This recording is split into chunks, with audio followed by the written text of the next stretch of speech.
Zdaj tukaj ne bom jasen, da seveda smo o tem kar precej časa razpravljali, smo pa nekako se ocenili, da prvič ni smiselno spreminjati pravil tik pred zdajci. V preteklosti smo bili tudi z strani medijev velikokrat deležni kritike, da se stvari spremenjajo iz dneva v dan. Tokrat smo se odločili, da teh sprememb iz dneva v dan ne bomo naredili. Še bolj važno kot to pa se mi zdi to, da sem prepričan, glede na, naj temu rečem, kar veliko število tistih, ki tej vladi nagajajo, da bi tako skrajšanje ali pa tako omejitev ali pa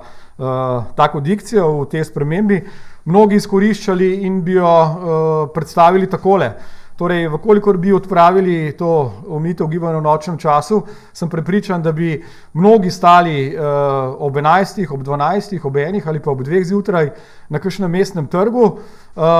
to pojasnjevali s tem, da odhajajo ali prihajajo k svojim sorodnikom, kar bi bilo seveda več ali manj jasno očitno izigravanje odloka. Zato smo se odločili, da ta omejitev ostane v veljavi in s tem razblinimo vse dvome, ki bi tudi takim potencialnim kršiteljem padle na pamet, in seveda na nek način razbremenimo vse tiste, ki morajo, to pa je predvsem policija, redarstvo, inšpekcija, ki morajo biti v teh dneh